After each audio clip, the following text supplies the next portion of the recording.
अस्सलाम वालेकुम। शराय दसूर से मैं हूं अब्दुल क़य्यूम सिद्दीकी और आप हैं AQS के साथ। हम रोज़ मुख्तलिफ़ किस्म के अदालती और सियासी मामलात के अंदर घुसे रहते हैं और आपको उनसे आगाह करते हैं। ज़ाहिर है बड़ी इंपॉर्टेंट चीज़ें होती हैं। आज का मामला भी अदालतों से या कानून से ही जुड़ा हुआ है, लेकिन ये मुतल्लिका है हमारी आइंदा आने वाली नस्ल से मुतल्लिक या हमारे जो बच्चे हैं उनसे मुतल्लिक है। बच्चों पर तशद्दुद के वाक़यात आए दिन रिपोर्ट होते हैं और बच्चों के तशद्दुद की बहुत सारी बच्चों पर तशद्दुद और फिर उसके उनके ज़हनी जी नशोनुमा, उनकी फ़िज़िकल नशोनुमा, उनका लोगों से इंटरेक्ट करना वो। लेकिन सिर्फ मामला यही नहीं है कि तशद्दुद बच्चे पर कोई दूसरा करता है या उसका कोई रिलेटिव करता है, बल्कि उनके रिलेटिव, अपने बच्चों के रिलेटिव, माँ बाप तक जो हैं वो तशद्दुद करते हैं बच्चों के ऊपर। और उससे के क्या असरात होते हैं और उसकी कानून के अंदर क्या रेमेडीज़ हैं, तो इस पर बात करेंगे। और इस पर मेरे साथ बात करने के लिए आज मौजूद होंगे जनाब अदनान ज़फ़र ख्वाजा साहब। अदनान ज़फ़र ख्वाजा साहब जो हैं वो एक लीडरशिप प्रोग्राम चलाते हैं और ये लीड अडॉप्टेड, बहरहाल ये क्या प्रोग्राम है, इस प्रोग्राम की उन्हीं से गुफ्तगू करते हैं। ख्वाजा साहब, वेलकम टू AQS लाइव से। Thank you for inviting me. Khwaja साहब, ये आपकी जो तंजीम है, ये बच्चों के ऊपर जो तशद्दुद के वाक़यात होते हैं, इनके हवाले से क्या कोई कानूनी मदद फ़राहम करती है या कानूनी इश्यूज़ करती है? और ये तशद्दुद जो है इसकी फॉर्म्स क्या होती हैं जिसको आप तशद्दुद कहते हैं? माँ बाप तो बच्चे को डांट ही देते हैं, मार ही देते हैं। थैंक यू सो मच जी। इस पे पहले तो मैं थोड़ा सा वजाहत कर दूं। हमारा ये एक लीडरशिप का एक प्लेटफॉर्म है और सोसाइटी में जितने लीडर्स हैं, जैसे आप माशाल्लाह से एक मीडिया की साइड पे एक प्रोमिनेंट नाम है, मुख्तलिफ इशूज़ को कवर करते हैं, तो हम मुख्तलिफ लीडर्स को from different walks of life के साथ हम कोलैबोरेट करते हैं, क्योंकि हम ये समझते हैं कि हर बंदे ने अपनी लाइफ में प्रोग्रेस करने के लिए अपनी लीडरशिप स्किल्स को आहिस्ता आहिस्ता डेवलप किया है, सीखा भी है और लोगों को सिखाया भी है। तो अगर हम कोलैबोरेट करके किसी जॉइंट मकसद के ऊपर जो कि सोशल कॉज हो, उसके ऊपर इकट्ठे होकर अपना माइंड अप्लाई करें, तो उसको हम किस तरह से सॉल्व कर सकते हैं। तो ये है basically lead, adapt and solve programme, adapting to the situation and then solving actually different problems. बिल्कुल ठीक। तो इस पे जो आपने दूसरा जो इशू रेज़ किया कि तशद्दुद किस तरह से मुख्तलिफ क्या इकसाम होती हैं, उससे पहले मैं हमने सारों ने एक चाइल्डहुड गुजारा हुआ है, तो मैं उधर से स्टार्ट करता हूँ ताकि हम अपनी मेमोरीज़ को भी रिफ्रेशन अप करें और कि एक बच्चे की के तौर पे हम अपने आप को तसव्वुर करें कि हम अगर उस जो है ना एज में हूँ। तो बेसिकली ये बहुत फॉर्मेटिव टाइम पीरियड होता है। इसमें जो बच्चा होता है वो जहाँ फिज़िकली अपने आप को डेवलप हो रहा होता है, उसी तरीके से साथ साथ इमोशनली, इंटेलेक्चुअली भी डेवलप हो रहा होता है, उसकी पर्सनालिटी शेपिंग हो रही होती है। बिल्कुल, वो कहते हैं कि पहले 3 साल के अंदर ही बच्चे की शख्सियत जो है ना वो उसको बन जाती है और वो ज़ाहिर माहौल से बहुत कुछ सीखता है। जी हाँ, और वो बहुत फास्ट उस वक्त वो पिकअप कर रहा होता है। इनफैक्ट जब बच्चा बोलना नहीं सीखा होता और उसके साथ जो बातचीत हो रही होती है, जो माँ बाप या जो रिश्तेदार उससे गुफ्तगू में ज़्यादा इन्वॉल्व होते हैं, तो उसकी इंटेलेक्चुअल कैपेबिलिटी जो होती है ना और ज़्यादा फ्लरिश करती है। तो मुख्तलिफ जो है ना टेक्निक्स लोग इस्तेमाल करते हैं कि बच्चे के साथ किस तरह से बेहतर नशोनुमा उसकी हो सके ताकि वो आगे प्रोग्रेस कर सके। तो इसमें बेसिकली ये है कि उस पीरियड के अंदर जब बच्चा फॉर्मेटिव ईयर्स के अंदर होता है, तो पॉजिटिव एक पेरेंटिंग होती है और एक पेरेंटिंग होती है जो कि it's not doesn't fall under positive parenting. वो उसमें भी एक एक्सट्रीम फॉर्म है कि जिसमें तशद्दुद आ जाता है, जिसमें मसलन आप बच्चे को कोई ट्रॉमा इंड्यूस करा देते हैं, हाइटेंड ट्रॉमा इंड्यूस करा देते हैं, चाहे फिज़िकली, चाहे साइकोलॉजिकली, चाहे निगलेक्ट के ज़रिए से। यानी कि वो एक मसलन एक एक्सपेरिमेंट किया गया कि एक बच्चा है, वो अपना बोलना नहीं भी सीखा हुआ छोटा बच्चा है, वो अपने पेरेंट की तरफ जो है ना मुतवज्जो होता है और उसके साथ खेलना चाहता है। एक वो बच्चा को अगर आप बाप या माँ उसको तवज्जो दे रहा हो और उसके साथ प्ले कर रहा हो तो उसके अंदर जो उसकी डेवलपमेंट हो रही होती है ना, तो वो और तरह की होती है। लेकिन अगर आप ये देखें कि उस बच्चे के साथ उसका माँ या बाप उसको तवज्जो ना दे, वो आपको बार बार कॉल करे, उस पर एक ट्रॉमा इंड्यूस होना शुरू होता है और उसको समझ नहीं आती कि हो क्या रहा है उसके साथ। तो ये मुख्तलिफ चीज़ें हैं जो कि बच्चे पे असरात करती हैं। लेकिन एक प्लेनली जो क्लियर लॉ में लाइन ड्रॉ कर दी हुई है, जो कि क्रूअल्टी का एक जो है ना शिक ऐड कर दी हुई है पाकिस्तान पीनल कोड में 328A। तो वो बेसिकली ये करता है कि उसने बड़ा क्लियरली डिफाइन कर दिया हुआ है कि कोई विलफुली यानी कि जानबूझ के असॉल्ट करे और या कोई ऐसा कदम उठाए जिससे कि बच्चे पे साइकोलॉजिकली या फिज़िकली ट्रॉमा इंड्यूस होता हो, या कोई ऐसा काम जो करना चाहिए था उसने नहीं किया जिससे उसको साइकोलॉजिकली या फिज़िकली ट्रॉमा इंड्यूस होता है, तो ये पनिशेबल अंडर द एक्ट है, अंडर द लॉ है। मतलब ये गुड टच से लेके और बैड टच और ये सारी चीज़ें उसके अंदर आ जाती अच्छा, हैं। वो अलहदा से है। वो अगर हम चले जाएं सेक्सुअल नेचर की जो हैं वो अलहदा से हैं कि जिसमें कि या तो वो बच्चे को उस तरफ माइल करने की कोशिश की जा रही हो, या उसको जो है ना वो जो है ना सेक्सुअली टच किया जा रहा हो, या उसको मोलेस्ट किया जा रहा हो, तो वो एक अलहदा से उसके अंदर तकरीबन मेरे ख्याल में 7 साल की सज़ा भी है। लेकिन जो ये वाली है इसमें सज़ा तो कम है, लेकिन ये है बहुत जो है ना ऐसी चीज़ जिससे कि बच्चे के ऊपर बहुत ज़्यादा असरात होते हैं। अब मैंने आपको जिस तरह बताया ना कि वो उसकी नशो-नुमा हो रही होती है, इट्स काइंड ऑफ लाइक मेरा क्योंकि सॉफ्टवेयर का बैकग्राउंड भी है, आप जैसा सॉफ्टवेयर को जब डेवलप कर रहे होते हैं ना, तो उसके अंदर बेसिकली आप सारी चीज़ें देख रहे होते हैं कि इसकी किस तरह से प्रोग्रामिंग करनी है, क्या करनी है। तो ये क्लीन स्लेट बच्चे होते हैं, इनके साथ अगर आप बहुत सॉफ्टली हैंडलिंग करें, वो उस चीज़ को सीखेंगे भी और उनकी इंटेलेक्चुअल डेवलपमेंट भी होगी। तो इसमें बेसिकली यहाँ पे हमारे जो एक इंटरजेनरेशनल ना मिसअंडरस्टैंडिंग है अबाउट पेरेंटल अब्यूज़, क्योंकि हमारे पहले जो जनरेशन्स थी, जिस तरह से अब देखें आप आजकल के ज़माने में जो कपड़े हम पहन रहे हैं, जिस तरह के घरों में हम रहते हैं, या जिस तरह की फैसिलिटीज़ हम अवेल कर रहे हैं, वो पहले नहीं होती थी। तो over a period of time ये चीज़ें इम्प्रूव कर रही हम हैं। जब छोटे थे नंगे पाँव बाहर शर्ट पहनी हुई है नहीं पहनी हुई है वो घूमते हैं फिर रहे हैं, को पता ही नहीं है तो अब इधर जो जा। जो अब फैसिलिटीज़ हैं वो नहीं है, जो अब नॉलेज है वो पहले नहीं होता था। इसी तरीके से जो रवैये थे पहले, वो इस वजह से भी आहिस्ता आहिस्ता इम्प्रूव अब कर गए हैं। अब सिलसिला ये है कि इस वक्त हम अगर अपने पास्ट को हम देखें कि जी हमारे साथ तशद्दुद हुआ या उनसे पहले लोगों ने एक पुरतशद्दुद माइंडसेट के साथ गुजारा, तो वो हम अगर किसी तरीके से उसको कर्व करके अंडरस्टैंड करेंगे, जी मेरा बच्चा है, मैं इसके साथ कितना इमोशनली कनेक्ट कर सकता हूँ और मैं इसको किस तरीके से फ्लरिश कर सकता हूँ, तो वो एक हेल्दी साइन होगा कि हम जो है ना अपने कर सकें सेटिंग।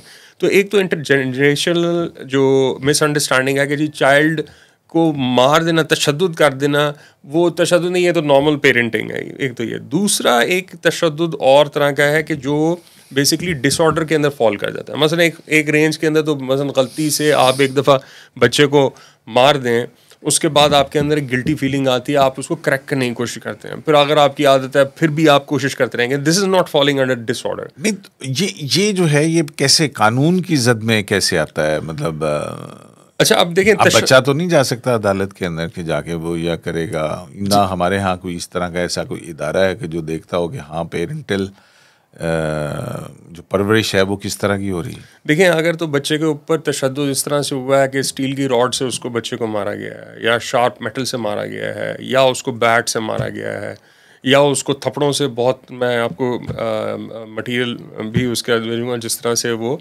बहुत ज़ोर ज़ोर से उसको बार बार मार रहे हैं, वो बच्चा ट्रॉमाटाइज हो रहा है। और वो कितनी, तो ये वाले जो हैं तो उस बच्चे के लिए, इस हकूक के लिए वो कौन जाएगा, कहाँ जाएगा, किस अदालत में जाएगा? बेसिकली ये है कि बच्चा ऐसी सिचुएशन में बड़ा डिफ़िकल्ट होता है कि वो, क्योंकि वो सबसे ज़्यादा वल्नरेबल वो होता है, और अगर उसके घर में ही कोई उसको तशद्दुद कर रहा है तो वो किसके पास जाए, बड़ा मुश्किल हो जाता है। तो फिर या तो दूसरा पेरेंट इस चीज़ के ऊपर रेगुलेट कर सकता है कि जी आपने ये नहीं करना है, जो पेरेंट तशद्दुद कर रहा है उसको रोके, या घर का रिश्तेदार रोके।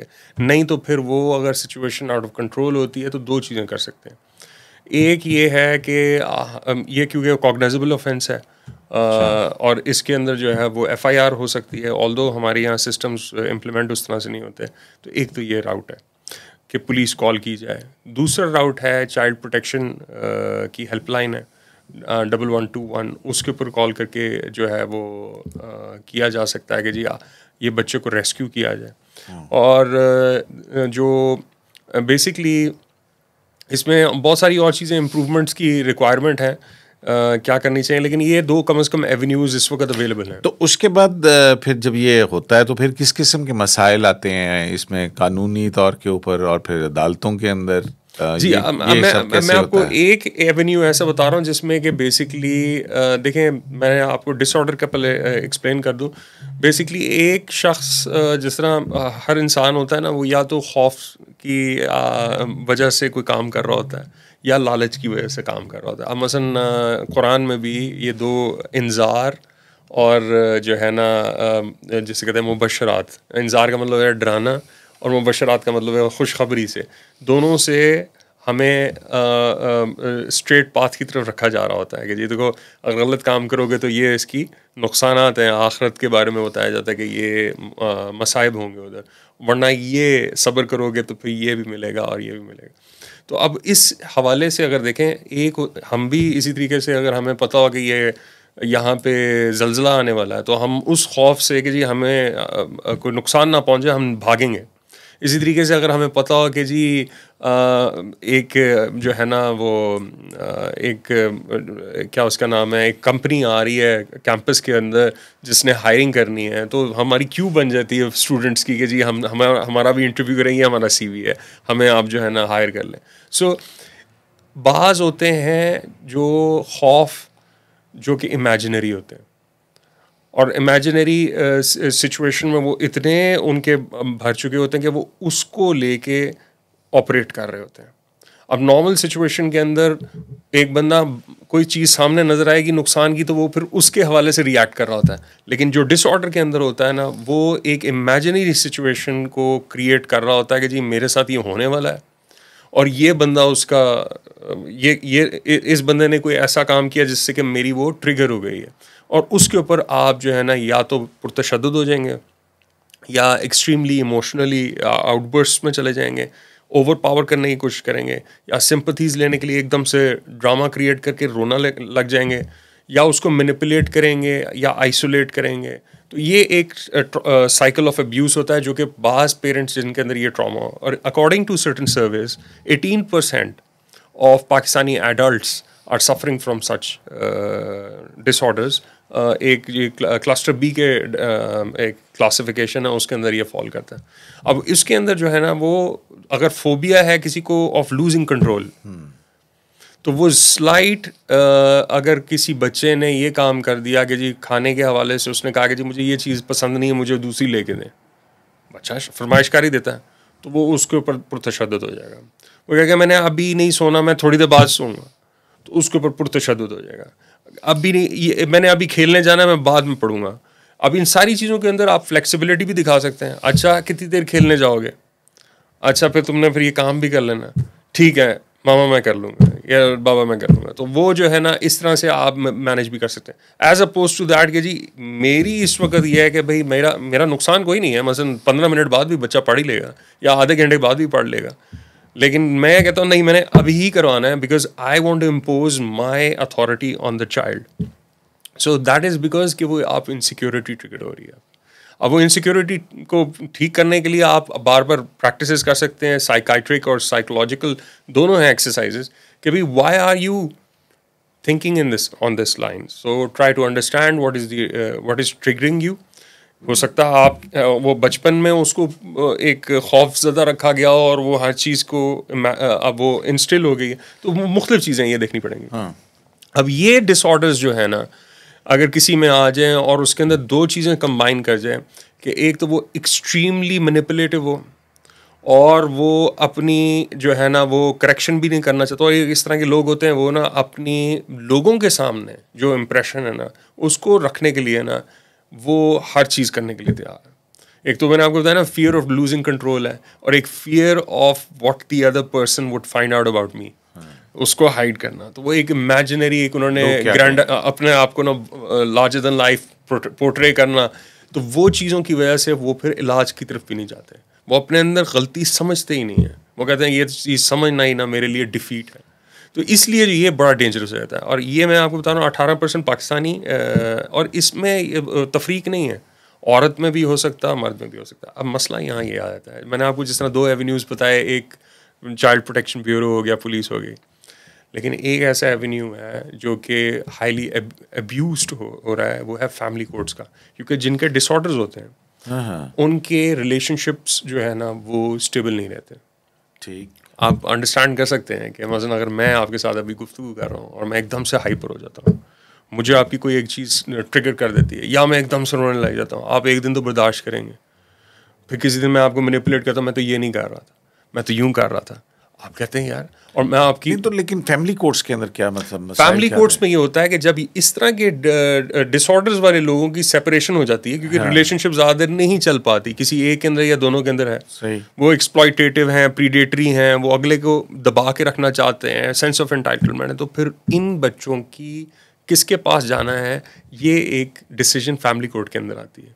अब फैमिली कोर्ट्स जो है ना यूजुअली अभी जेंडर स्टीरियोटाइप्स चल रही है जो कि 1800 सेंचुरी की है। अब उसमें जो है वो वहाँ पे बच्चे को कह देते हैं कि जी एक मदर है, अगर वो डिसऑर्डर की अलामत हैं उसमें भी, कहते नहीं welfare of the minor resides with the mother, और वो पुरतशद्दुद भी उसके ऊपर रहेगा, उसकी ग्रूमिंग भी इफ़ेक्ट होगी, उसको दूसरे पेरेंट के साथ मिलने भी नहीं दिया जाएगा, जस्ट बिकॉज वो एक फीलिंग ऑफ इनसिक्योरिटी है जो कि जिसकी वजह से रिलेशनशिप ब्रेक डाउन हुई, और अब वही अनहेल्दी प्रैक्टिसेस बच्चे के साथ चल रही होंगी।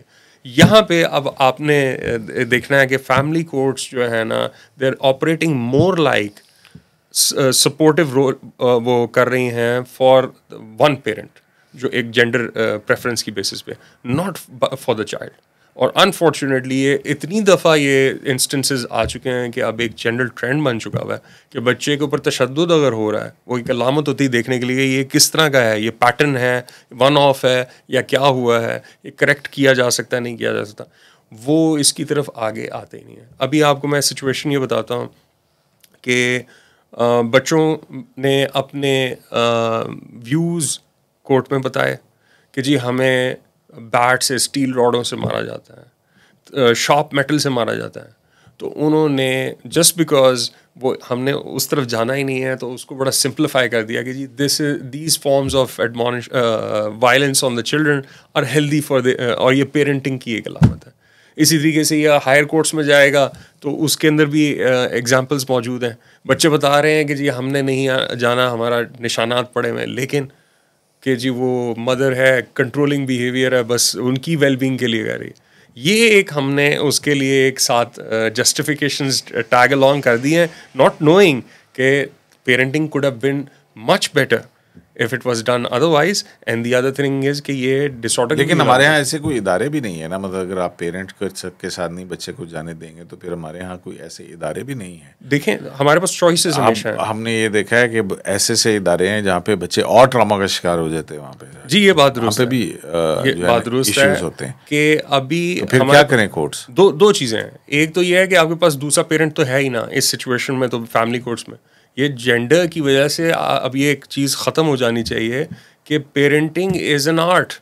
अब इस वक्त जिस तरह से cooking is an art, there so many males who are cooking, who are very good cooks. तो पेरेंटिंग के लिए फिर शादी से पहले कोर्स करना नहीं, आपके मसलन देखें बात यह है कि पेरेंटिंग में 3 चीज़ें जाहिर है कि ये सारी चीज़ें, बच्चे ह्यूमन लाइफ है और उसको आपने देखना है, वो आपकी नेक्स्ट फ्यूचर जनरेशन है, ये बात दुरुस्त है। देखिए learning could be from anywhere, you can do it from YouTube के जी लर्निंग पेरेंटिंग की प्रैक्टिसेस बेस्ट क्या होती हैं, आप बुक्स पढ़ सकते हैं, कोर्स मुझे नहीं मालूम कि है कि नहीं, मेरे ख्याल में कुछ लोगों ने शुरू भी कर दिए हैं कि बेस्ट पेरेंटिंग टेक्निक्स क्या है, किस तरह से अगर बच्चा शोर कर रहा है किस तरह से उसको हैंडल करना। द अदर थिंग इज़ कि a patient person who's exercising patience can always handle relationships better। और वो अगर एनालाइज करता है, मतलब 3 चीज़ें अगर आ जाए, मसलन कि मेरी अंदर की अभी फीलिंग क्या है, इनसाइट, और क्यों है, एनवायरनमेंट में क्या चल रहा है, और मेरे किसी रद्द अमल से उस पर क्या असर पड़ रहा है, और फिर एक कंपैशन इज़ द की।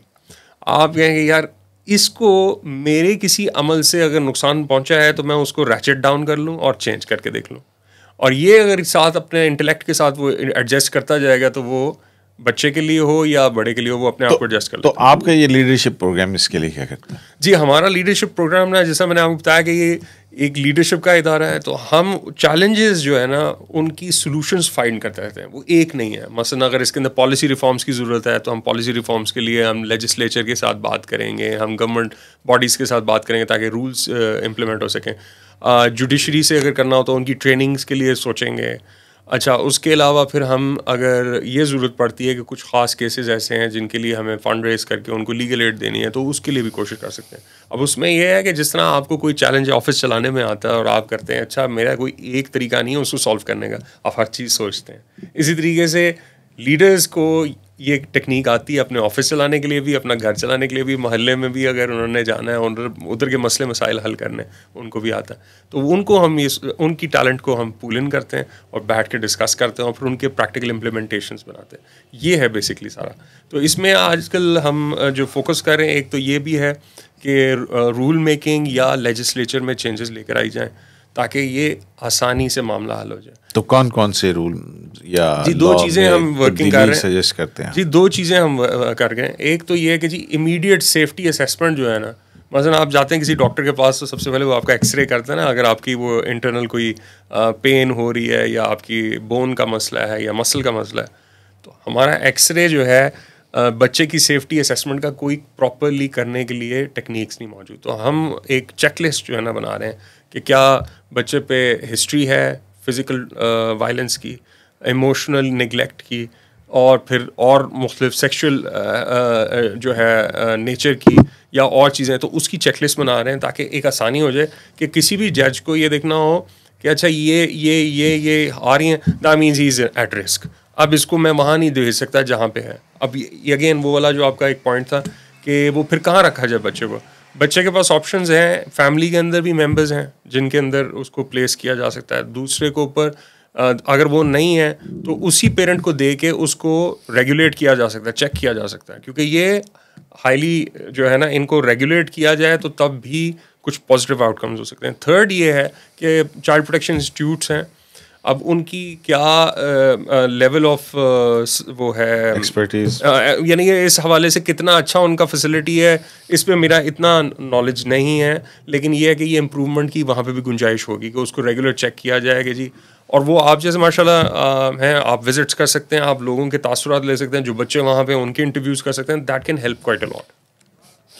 बहुत शुक्रिया ख्वाजा साहब आपका। आइंदा भी इंशाल्लाह हम कोशिश करेंगे कि आपके साथ इन इश्यूज़ को, बड़े सेंसिटिव इश्यूज़ हैं, बच्चों की देखभाल, उनकी तरबियत, ज़ाहिर है कि पेरेंट्स का जो है वो सबसे कीमती चीज़ तो आपकी औलाद ही है ना, तो वो अपनी औलाद की हिफाजत जो है वो हम सब पे फ़र्ज़ है, और उसकी एक बेहतर नशोनुमा से ही हमारा मुआशरा जो है वो एक बेहतर मुआशरे की तरफ भी कदम बढ़ा सकता है। शराय दस्तूर से अब्दुल क़य्यूम सिद्दीकी को AQS लाइव से इजाज़त दीजिए। अल्लाह के